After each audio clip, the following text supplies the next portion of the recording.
assure you that we are steadfast, we are not perturbed, we are not shaking with the style and tendencies of the federal government and its security agencies over the elections on the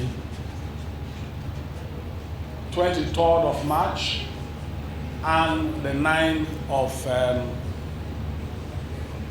23rd of February and the 9th of March. Since then, our country had been under intense pressure and distress. You will agree with me that before the election and after the election, the temperature of our country has been on the higher level. A situation of uncertainty. The situation we find ourselves today is that if we are not careful, and we want to use this opportunity to draw the attention of the INEC chairman, Professor Yakubu, that this country needs to settle down as quickly as possible and put all elections behind us.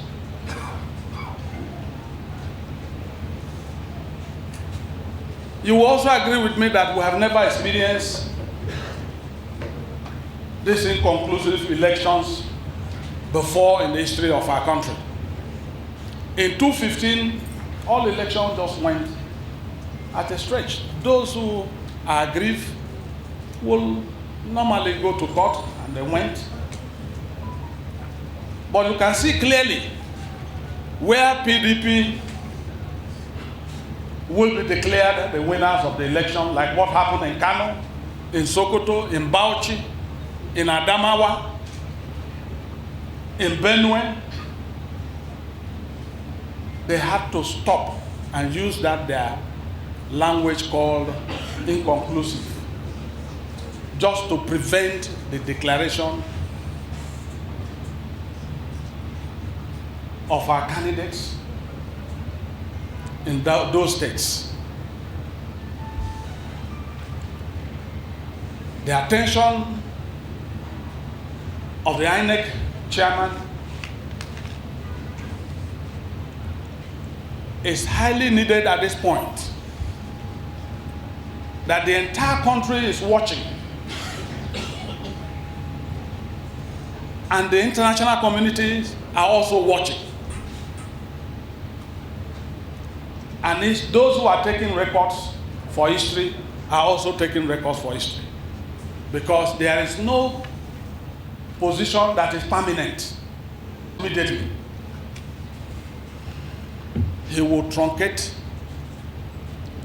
this democracy and the blame will be on him. It will not be on those who by night will give him instruction,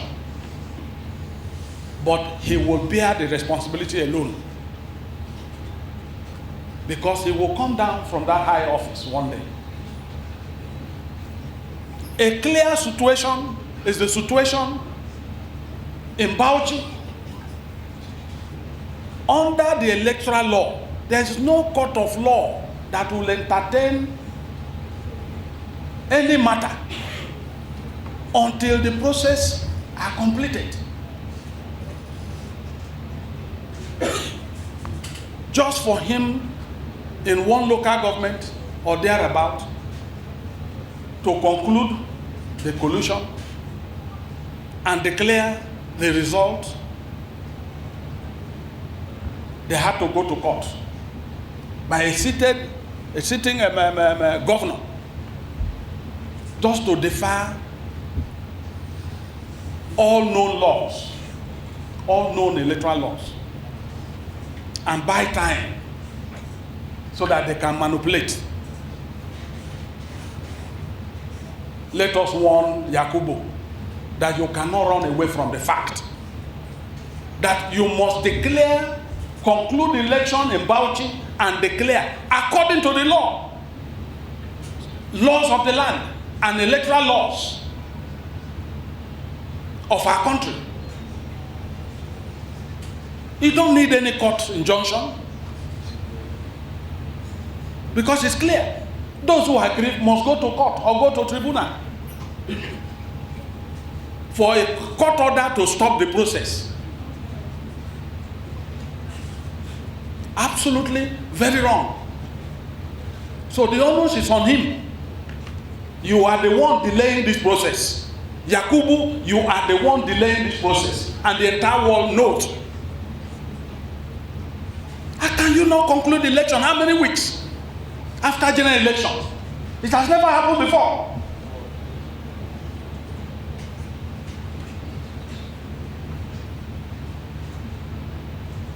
The country is under intense pressure, insecurity.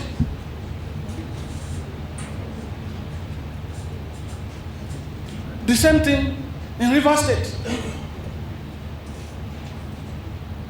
We called on Professor Yakubu to conclude the elections in Rivers State.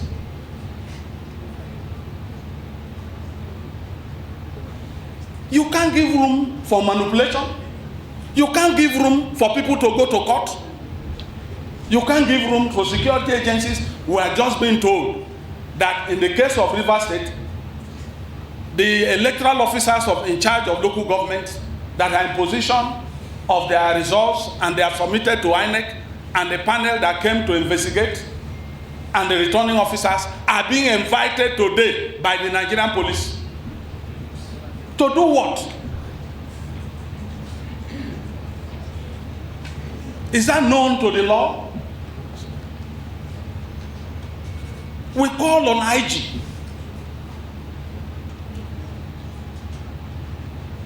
to quickly intervene and stop the Commissioner of Police from inviting these electoral officers and returning officers so that they can complete their duties. And if you want them for any other thing, they will come. They try one thing, they will fail. They try another, they will fail.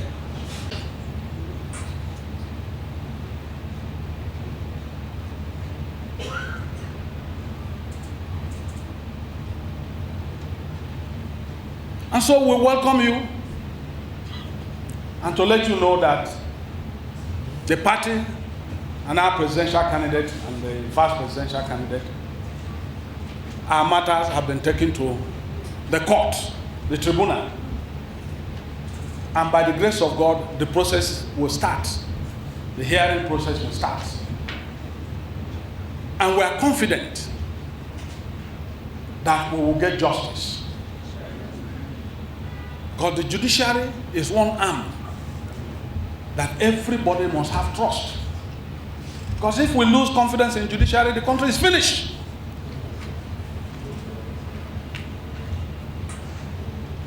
And so we are very confident that they will do the right thing.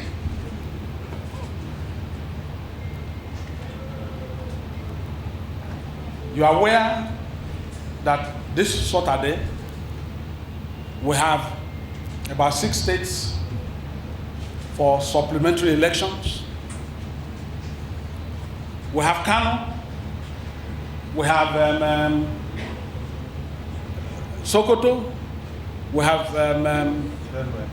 Benue, and Adamawa, and Plateau. And which other state again? And Bauchi, if need be. If need be. And so, we want to call on INEC that, again, we have been singing it, elections in these states, these 6 states, at least for the first time, they should be kind enough for election to be free and fair. so that they will begin to regain some credibility. Because as far as we are concerned, INEC is a culprit.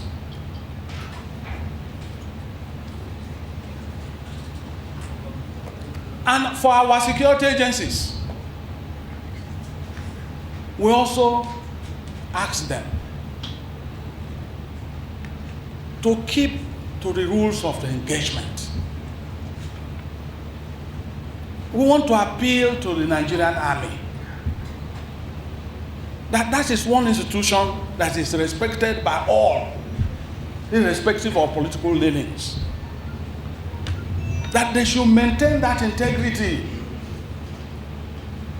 not to be called out again, to be involved in a purely civilian matter. We had it on the 9th, we had it on the 23rd, and on the 9th of March. The videos are all over. So we don't need anybody to convince us. But let them take back step. Let them be taken away from these elections and from this rerun, so that the constitutional required security agencies like the police will carry out their duties. We also want to appeal to our inconclusive elections in other jurisdictions. In Sierra Leone, elections were held, in Ghana, elections were held not long ago.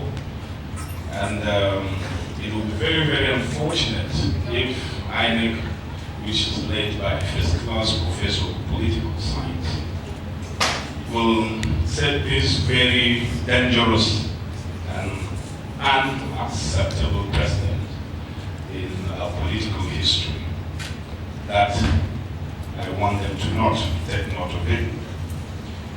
And also what has happened is pure evil. Our consolation as faithful members of this party is that evil does not last forever.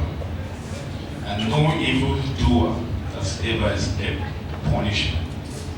If they do what others have done before, they will see what those who did those evils saw. Definitely they cannot escape from it.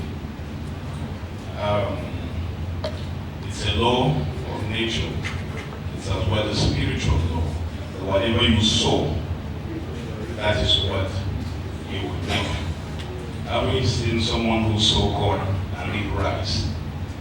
So that will definitely catch up with that. Now, also, for those who believe in power for the sake of power, not because they want to empower people, not because they want to better the lives of our people, there's also lessons they can learn from history. History is replete with examples of all those who pursue power for the sake of power. Whether it is Hitler, I don't want to name all, one example is enough. Their lives have always ended in seminal tragedy. That is the fate that awaits anyone who seeks power for the sake of power. And we have seen that display in Nigeria. And I wish they can take heed to the lessons of history. For us members of this great party, I don't want us to despair. Even though we have inconclusive elections in 6 states, 5 of those states is clear, absolutely clear that PDP won the elections in those states. We will not despair. Let us stand strong. Let us face the rerun for the supplementary elections, as I call them. I sincerely believe that by the grace of God, victory is ours, and we will overcome by the grace of God. So I want to thank you, and to join the chairman, welcoming each and every one of us, to wish us a very productive deliberations. Thank you for and the party begins to gain momentum. Normally the party begins to disintegrate and lose it. Even as of now, before these 5 elections are coming, you can already see that we're better where we are now than before. That shows, first of all, the true reflection of the election and the presidential, and also shows the kind of character this party has. And I think that is something that we should build.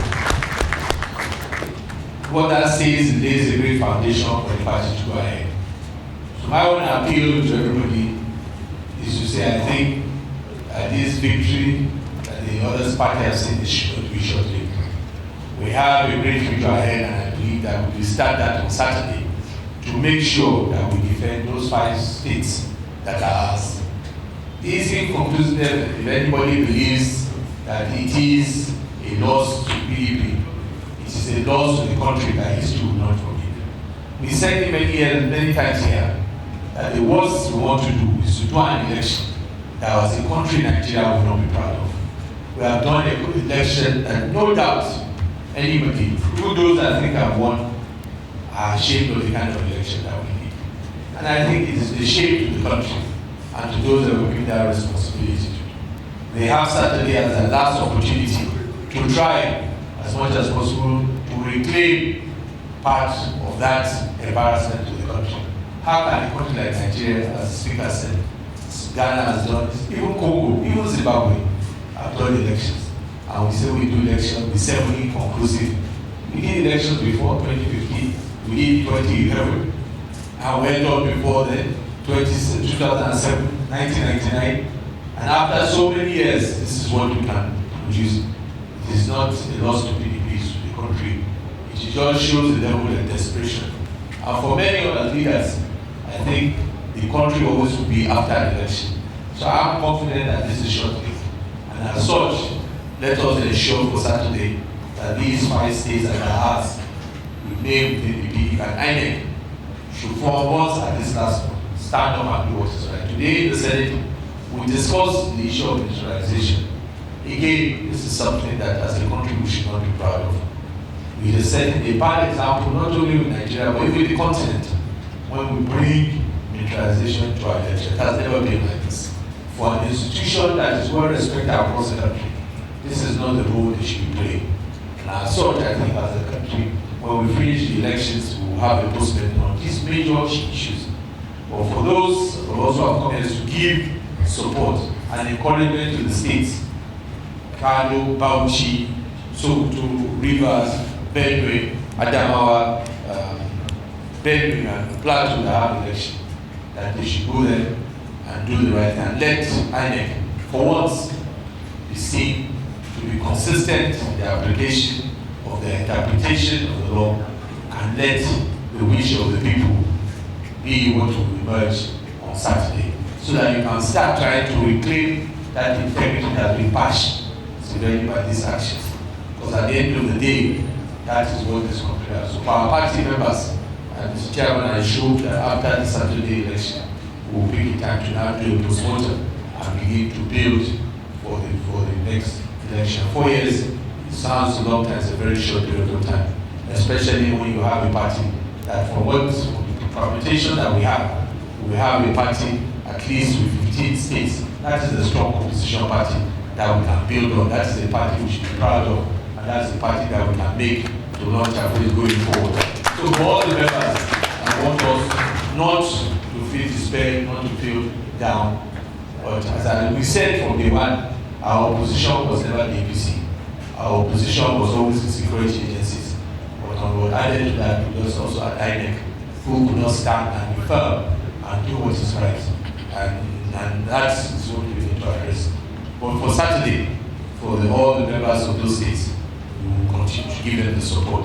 So we'll come back here and have those number of states that will take us forward. Thank you, Mr. Chairman. Thank you. PDP, thank you. Those who are directing them to do the wrong thing. If you choose to be a leader, especially for APC, that claims integrity, the biggest corruption and the biggest show of a government that does not believe in integrity is the green election. Because the process through which you come into office is far more fundamental than what you do thereafter. And I think we should hold them responsible for what is happening in this country now. The examples we are setting for the young ones, I don't know what we are going to tell a young man that's cheating in the exam in this country after seeing the way our elections are conducted. I don't know what we are going to tell even those who are robbing banks and kidnapping people, because we have seen the biggest of it by these elections, where people are happy after robbing the nation and their states. Chairman has directed that we'll do a proper postmortem after the election. And I think we'll leave everything there. I thank the party, because it's the party that is going to court, not just the presidential candidate, for going to court to challenge this rascality. As a person, always believe that the biggest enemy of freedom and progress are happy slaves. And I thank God that this party has chosen the course it's chosen. And we will all stand by it. I join those who have spoken. Let's go out on Saturday, fighting and ensuring that the states that belongs to us in war, that we rescue them. This country belongs to all of us. Our children have no other place to live. And our support to abuse it will only take its revenge on our children tomorrow. And I thank God that PDP are choosing this path, considering what they did in 2015, and they are doing it today. Chairman, leaders of this party, I thank you. Please let's stay on course of what is right for our country and do the right things for our children, for the country. Thank you and God bless you. So he is a very good Muslim and he's praying for the success of our party, and he believes that the party will get the victory, inshallah. Having said so, he's also further told me to let you know, particularly members of our party, that they should be steadfast. They should be steadfast. You know, it's not our democracy is maturing. You know, therefore, it's not time for people to move in less than 24 hours from one party to the other. You know, so he said I should advise our members through NEC that they should be steadfast, and that victory shall be ours, and that there is nothing on earth that has no solution, that this will be favorably resolved in favor of our great party. We were robbed, but we shall articulate everything and get the victory. Finally, he said I should let us know that he lost his only elder sister. That if not for the fact that he wasn't feeling too well, he wouldn't have traveled. But he also wouldn't want to go the way his elder sister went. That's why he decided to run down to Saudi Arabia for a trip. So he's asked me to beg you to pray for him and pray for the soul of the elder sister. Having said so, I want to say that take heart, our party will bounce back again. Thank you very much, and God bless. Thank you so